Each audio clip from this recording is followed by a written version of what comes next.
Praise the lord.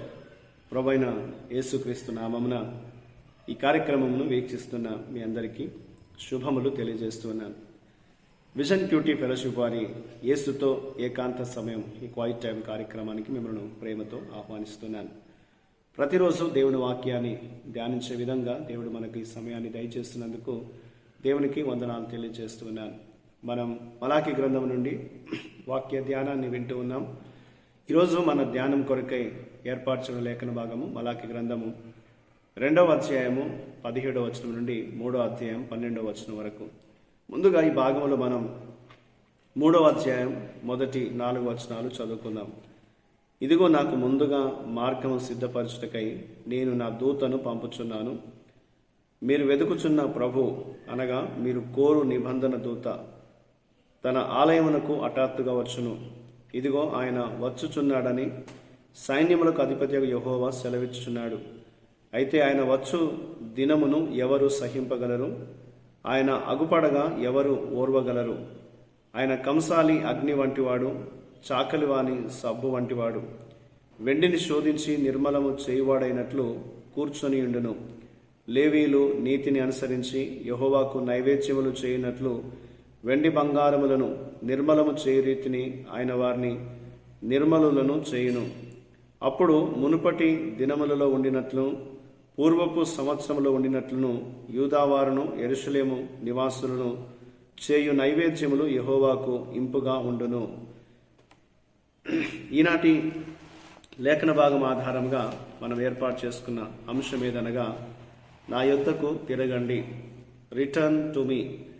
నేటి వాక్య భాగం యొక్క సారాంశాన్ని మనం గమనించినట్లయితే దేవుడు యూదా ప్రజలు తన వైపు తిరగవాలని కోరుచున్నాడు. వీరు అన్యాయంతో నిండిన మార్గాల్లో జీవిస్తూ దేవుని న్యాయం కోసం వేచి ఉన్నట్లుగా నటిస్తున్నట్లు ఈ గ్రంథంలో మనం చదువుతాం. వారి మాంత్రికులు, వ్యభిచారులు, అసత్యవాదులు, దోపిడీదారులు మరియు బలహీనలను అణచివేసేవారు ఎందరో ఉన్నారు. వారందరిపై దేవుడు తన తీర్పును తీసుకువస్తాడని ఈ యొక్క గ్రంథంలో దేవుని యొక్క ప్రవక్త తెలియజేస్తున్నాడు. అలాగే ఈ యూదా ప్రజలు దేవునికి ఇవ్వవలసినటువంటి దశభాగాన్ని వారు ఇవ్వలేదు. అది దేవునికి వెన్నుపోటు పొడిచినట్లే అవుతుంది.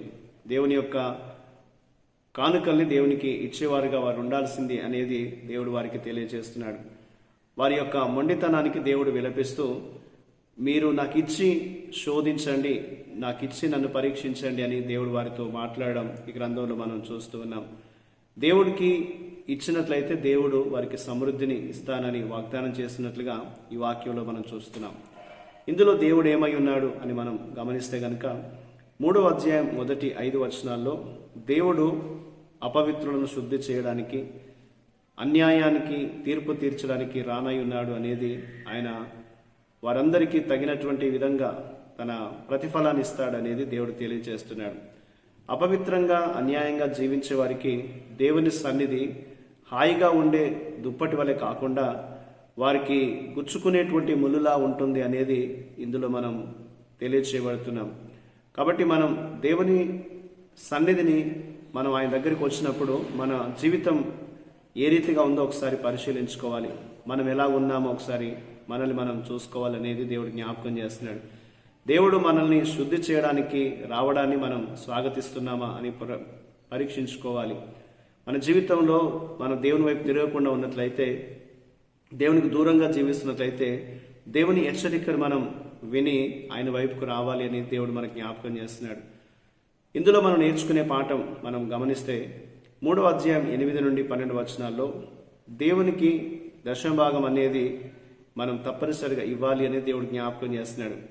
దశమభాగము ఇవ్వడం ద్వారా మన అవసరాలను తీర్చేది దేవుడే అని ఒప్పుకున్నట్లు అవుతుంది. మనం దశమభాగాన్ని ఇవ్వడంలో విఫలమైనప్పుడు దేవుడు మన అవసరాలను తీరుస్తాడని మనం విశ్వసించకపోవడమే కాకుండా దానికి బదులుగా మనం చింతతో, అత్యాశతో నిండిపోతామనేది మనకు తెలియచేయబడుతుంది. కాబట్టి మనం దేవునికి దశమభాగాన్ని ఇచ్చి ఆయన ఘనపరచాలనేది, తద్వారా దేవుడిచ్చేటువంటి సమృద్ధి అనేటువంటి ఆశీర్వాదాలు మనం పొందుకోవాలనేది దేవుడు మనకు ఈ లేఖనంలో జ్ఞాపకం చేస్తున్నాడు. కాబట్టి మనం సమస్తాన్ని మనకు అందించేటువంటి దేవుణ్ణి మనం నమ్ముతున్నప్పుడు, విశ్వసిస్తున్నప్పుడు మనం దేవుని మహిమపరిచే వారంగా ఉంటాం. దేవుని యొక్క కృప కొరకు మనం ఆయన మీద ఆధారపడి జీవించే వారంగా ఉంటాం. కాబట్టి మనం చేయగలిగిందంతా ఆయనది విశ్వాసం ఉంచి ఆయన మార్గంలో మనం సాగిపోతూ ఉంటే దేవుడు మనకు సమస్త విషయాల్లో ఏమి కావాలో అన్నీ ఆయనే మనకు అనుగ్రహిస్తాడనేది దేవుని వాక్యం మనకు జ్ఞాపకం చేస్తుంది. కాబట్టి దేవుని మహిమపరిచేటువంటి ఆరాధన, దేవుని సువార్త పరిచర్య, సమాజ సేవ చేయడానికి మనం బాధ్యత వహించాలి. దేవుని కొరకు మనం జీవించాలి అనేది దేవుడు మనకు ఈ లేఖనం ద్వారా జ్ఞాపకం చేస్తూ ఉంటున్నాడు. కాబట్టి ఈ రోజున మనందరం కూడా మన అనుదిన జీవితంలో దేవుని మీద మనం ఆనుకొని జీవిస్తూ ప్రభు మనకు సమస్తాన్ని అందిస్తున్నాడనేటువంటి సత్యాన్ని గుర్తిస్తూ ఆయన ఘనపరిచే వారంగా ఉండాలి అనేది దేవుడు మనకు ఈ లేఖనం ద్వారా జ్ఞాపకం చేస్తున్నాడు. మనం మార్గాల్ని మనం పరిశీలించుకొని మనం దేవునికి దూరంగా జీవిస్తున్నట్లయితే మనం పరిశీలన చేసుకొని మనం దేవుని వైపు తిరిగి దేవుడిచ్చేటువంటి గొప్ప మేలును, ఆయన ఇచ్చేటువంటి ఆశీర్వాదాలని అనుభవించాలి అనేది దేవుడు మనకి లేఖనం ద్వారా జ్ఞాపకం చేస్తుంటున్నాడు. దేవుని సన్నిధిని మనం అనుభవిస్తూ ఆయన ఆశీర్వాదాలని పొందుకునేటువంటి, ఆయన కృపకు తగినటువంటి జీవితాలు మనం జీవించేవారుగా ఉండాలి అనేది దేవుడు మనకు ఈ వాక్యం ద్వారా జ్ఞాపకం చేస్తున్నాడు. అటువంటి కృప దేవుడు మన అనుదిన జీవితంలో మనకు దయచేయనట్లుగా దేవుణ్ణి మనం ప్రార్థిస్తాం. ప్రియమైన ప్రభువా, నీకు వందనాలు. మా జీవితాల్లో ప్రభు మాకు ఏం అవసరమో నీ వెరిగిన దేవుడు, మా అవసరాలన్నీ తీరుస్తూ మా పట్ల న్యాయాన్ని జరిగించుటకు ప్రభా మేము నిన్ను నమ్మునట్లుగా మాకు సహాయం చేయండి. నీవే మాకు చాలిన దేవుడవని, మా సహాయకుడవని నమ్ముతూ సమస్తాన్ని మాకు అందించువాడవని ప్రభా నీ పైన విశ్వాసం ఉంచుతూ ముందుకు సాగే కృప దయచేయమని యేసుక్రీస్తు నామమున ప్రార్థిస్తున్నాను తండ్రి, ఆమేన్. ప్రియులారా, మీరు సమయం తీసుకొని ఈ యొక్క వాక్య ధ్యానాన్ని విన్నందుకు మీకు ప్రత్యేక వందనాలు. ప్రతిరోజు మీకు అందించబడుతున్న ఈ అనుదిన ధ్యానాలు మీకు మేలుకరంగా ఉన్నట్లయితే మీ అనుభవాల్ని మాతో పంచుకోవాలని కోరుతున్నాను.